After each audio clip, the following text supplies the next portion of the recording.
Hello दोस्तों, स्वागत है आपका आपके अपने चैनल दी एग्जाम हेल्पर में। तो दोस्तों, आज दोपहर में मैंने एक टेलीग्राम में जो एक नोटिस डाला हुआ था, जो कि आपका एनवीएस के रिगार्डिंग एक नोटिस आया हुआ था।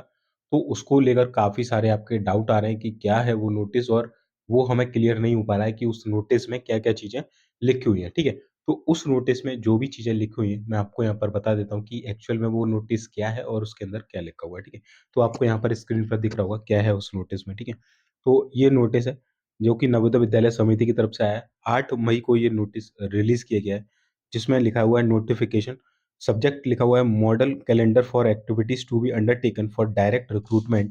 ध्यान रखना, model calendar for activities to be undertaken for direct recruitment and promotion through LDC limited departmental competitive exam और LD and assessment of vacancy there of, ठीक है? वैकेंसी जो है उनका आकलन करना कि कितनी वैकेंसी कहाँ पर बची हुई है, ठीक है? इसमें 2 तरीके की बात की जा रही है, एक तो डायरेक्ट रिक्रूटमेंट की आपकी, और एक प्रमोशन जो होते हैं एलडीसी के थ्रू और एलडीई के थ्रू, उसकी बात की जा रही है, ठीक है? 2 तरीके की भर्ती, एक डायरेक्ट रिक्रूटमेंट। डायरेक्ट रिक्रूटमेंट क्या होती है?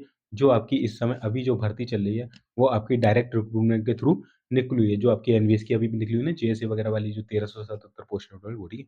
नीचे लिखा हुआ है to ensure the availability of a pool of sufficient candidates to promptly fill vacancies in NBS headquarters या regional office, analyze JNBs and to timely complete the recruitment process, the competent authority has approved the following model calendar for activities to be undertaken for direct recruitment, ठीक है? फिर उन्होंने direct recruitment की बात किया, and promotion through LDCE LDE for strict adherence by all concern, ठीक है? यानी कि ये क्या करने वाले, एक मॉडल कैलेंडर इस बार इन्होंने जारी किया है, नया इजाद किया है कि ये इनका ये सोच रहे हैं कि क्या करना है इनको, ठीक है? इनका ये सोच रहे हैं कि हम क्या हर साल जो है एक कैलेंडर जारी करें और इस कैलेंडर के मुताबिक हम अपनी जो भर्तियाँ हैं उनको संपन्न करें, इनका ये कहना है, ठीक है? मॉडल कैलेंडर में क्या-क्या बात लिखी हुई है? देखिए यहाँ पर एक्टिविटीज़ लिखा हुआ है एक साइड में, दूसरी साइड में आपका tentatively timeline for completion of the activities के बारे में यहाँ पर लिखा हुआ है, ठीक है? 2 तरीके की चीज़ें आपकी लिखी हुई हैं। एक्टिविटीज़ में इनका कहना है वैकेंसी असेसमेंट, पहला है vacancy assessment for the vacancy year and finalisation of MOU with recruitment agency, यानी वैकेंसीज का आकलन कब तक होगा और कौन सी एजेंसी उस रिक्रूटमेंट को प्रोसेस करेगी, उसके बारे में जो सारी जो प्रोसेस है वो आपकी 30 जून तक, previous year by 30th June of previous year of the vacancy year, यानी जिस ईयर में वैकेंसी निकलेंगे उसके प्रीवियस ईयर के 30th जून तक आपका जो चीज़ है वो वहाँ पर कंप्लीट हो जाएगी, यानी कि वैकेंसी का पूरा डाटा होगा उनके पास, कौन सी कंपनी उस रिक्रूटमेंट को प्रोसेस करेगी ये यहाँ पर लिखा होगा। दूसरा है vacancy notification and launching portal कब आएगा? तो ये आएगा 15 जुलाई को, by 15th July of previous year of the vacancy year date, ठीक है? फिर 15 जुलाई को आएगा। इनवाइटिंग एप्लीकेशन कब आएगी? फ्रॉम 15 जुलाई से 15 अगस्त of previous year of the vacancy year, ठीक है? तो 15 जुलाई से लेकर 15 अगस्त के 15 अगस्त के बीच में आपके एप्लीकेशन आएंगे। रिटन एग्जामिनेशन होगा 30 सितंबर के अकॉर्डिंग होगा, by 30th September of previous year of the vacancy, previous year of the vacancy है, ठीक है? जो वैकेंसी का ईयर था उसके प्रीवियस है, ठीक है?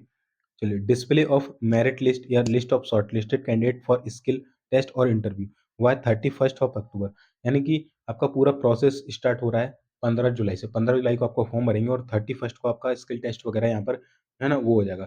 डॉक्यूमेंट या स्किल टेस्ट पर्सनल टॉक कब होगा? वो 30 नवंबर का आपका हो जाएगा यहाँ पर। और यहाँ बोला है कि display of final selected list 31 दिसंबर, यानी कि जुलाई में भर्ती शुरू होगी और 31 दिसंबर तक आपका जो भर्ती है उसको यहाँ पर कंप्लीट करने की ये बात कह रहे हैं। Issue of appointment offer of appointment letter followed by joining from the month of January of the vacancy year for headquarter या RO cadre after annual transfer drive March of vacancy year, ठीक है? March of vacancy year for JNV cadre, ठीक है? तो जनवरी, from the month of January of the vacancy year headquarter, ठीक है? Headquarter और आरओ वाले जो हैं उनकी तो जनवरी में वो वहाँ पर रिक्रूटमेंट कर देंगे। और कल मैंने आपको जब एक वीडियो मैंने बनाया था, आपसे मैं लाइव टॉक कर रहा था कि इसकी वैकेंसी कब तक कंप्लीट होगा, मैंने बोला था कि इसकी हर साल एनुअल ट्रांसफर ड्राइव निकलती है और उसमें क्या होता है वही जनवरी फरवरी के आसपास निकलती है, तो ठीक है? तो वो उसमें आवेदन मंगाए जाते हैं कि किसी को ट्रांसफर चाहिए, फिर उसके बाद जगह खाली होती है तो उसको किया था। वही ये बात बोल रहे हैं कि जो जेएनवी कैडर वाले हैं, केवल जेएनवी कैडर की बात हुई, तो जो जेएनवी कैडर वाले हैं after annual transfer drive March of vacancy year for JNV cadre, यानी मार्च में वो जो एनुअल ट्रांसफर ड्राइव है वो कंप्लीट हो जाएगी। तब आपके जेएनवी जो कैडर हैं, उनकी यहाँ पर अपॉइंटमेंट दी जाएगी, ये इनका कहना है, ठीक है? चलिए, अगला अगला ये बोलते हैं, अगला क्या बोलते हैं नीचे, सेकंड पेज पे क्या बोलते हैं? सेकंड पेज पे बोलते हैं कि इलस्ट्रेशन वैकेंसी ईयर 2025, ठीक है?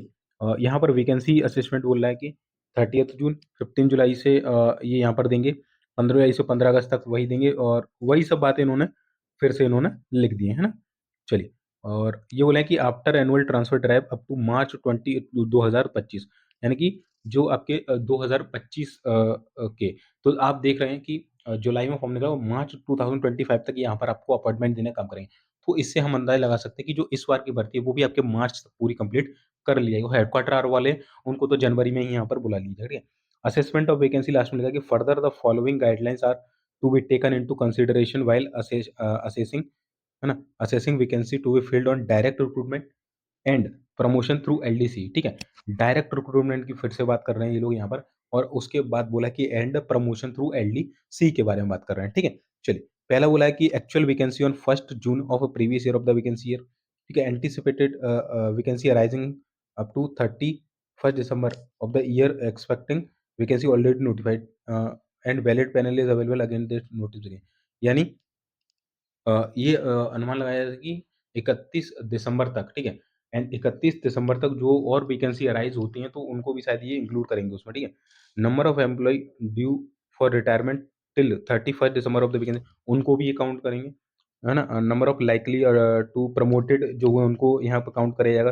प्रोविज़न ऑफ क्रिएशन या sanction for new specially post, specially कुछ पोस्ट निकाली थी, उनको भी यहाँ पे शामिल किया जाएगा, है ना? ये इस तरीके से पूरा जो आकलन है, वो करने वाले हैं यहाँ पर, ठीक है? During assessment of vacancy provision for vacancy arising from unforeseen causes as such as resignation on selection in higher grade और इन एनवीएस और any other organisation, death, compulsory retirement, removal, dismissal, termination are to be incorporated as per previous year, ठीक है? तो ये सारा कुछ इस तरीके से पूरा असेसमेंट किया जाएगा कि किसने ट्रांसफर लिया है, किसका प्रमोशन हुआ है, कौन छोड़ के गया है, कौन आगे दूसरे डिपार्टमेंट में चला गया, ये सारा कुछ यहाँ पर करने वाले हैं ये लोग, ठीक है? उसके बाद पूरा वैकेंसी का आकलन ये करने वाले हैं, ठीक है? लास्ट पन्ने पे क्या लिखा है दोस्तों? लास्ट पन्ने पे लिखा है कि cut off date for determining eligibility, यानी कि जो पूरा ये सिनेरियो चलेगा, जो आपकी भर्ती होगी, उसके लिए कट ऑफ डेट जो रखी गई है, डायरेक्ट रिक्रूटमेंट वालों के लिए यहाँ पर बोला गया है, last date for submission of application, जैसे अभी 30 अप्रैल थी आपकी, है ना? लास्ट डेट फॉर्म भरने की 30 अप्रैल थी, तो उसमें भी इन्होंने 30 अप्रैल दी थी। तो जो भी फॉर्म निकलेगा, उसकी लास्ट डेट जो रहेगी फॉर्म भरने की, उस लास्ट डेट में आपकी जो कट ऑफ डेट है, वो यहाँ पर वैलिड होगी, ठीक है? एलडीसी और एलडी वालों के लिए जो कट ऑफ डेट होगी, वो होगी 1 जनवरी ऑफ द वैकेंसी ईयर की, ठीक है? चलिए, है ना? नोट लिखा है कि activities are to be undertaken as per model calendar and offers are to be issuing keeping in viewing the prevailing instruction regarding ATD, ठीक है? ये यहाँ पर बोला गया, the issue with the approval of competent authority, ठीक है? ये यहाँ पर उन्होंने बोला गया। तो ये कुछ पूरी डिटेल थी दोस्तों, जो कि मैंने आपको यहाँ पर बता दी, ठीक है? इसमें मैंने आपको लगभग पूरा बता दिया, ठीक है? कि किस तरीके से चीज़ें चलने वाली है, आपको सब कुछ मैंने यहाँ पर बता दिया है, तो आई होप आप समझ गए हो। अब देखिए, अब इसमें ये लोचा हो सकता है, भाई ये डायरेक्ट रिक्रूटमेंट बोल किसको रहे हैं? ये बिल्कुल कतई नहीं लिखा है इन्होंने डायरेक्ट रिक्रूटमेंट, क्योंकि हम डायरेक्ट रिक्रूटमेंट क्या, मैं जो आपको जो डायरेक्ट रिक्रूटमेंट के बारे में बता रहा हूँ, जैसे अभी इस बार जो आपकी एनवीएस की 1377 पोस्ट निकली है, मैं उस के बारे में बता रहा हूँ कि अगर उसके मेरे को लग रहा है कि वही है ये डायरेक्ट रिक्रूटमेंट, कि वही मॉडल एक कैलेंडर इस बार इन्होंने जारी किया है और उसी के तहत ये भर्ती करने की कोशिश करने वाले हैं शायद, ठीक है?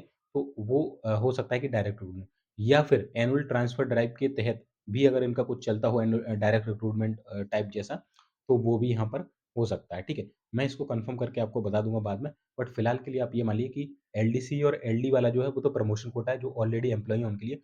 बाकी जो डायरेक्ट रिक्रूटमेंट है, जो न्यू फ्रेशर कैंडिडेट आएँगे, जो इस तरीके से जो इस बार भर्ती चल रही है, उसी तरीके का सिनेरियो आपका रहने वाला है।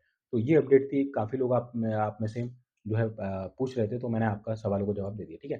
बाकी मिलते हैं फिर नेक्स्ट वीडियो में, तब तक के लिए जय हिंद, जय भारत। चैनल को सब्सक्राइब ज़रूर कर लेना। तब तक के लिए जय हिंद, जय भारत।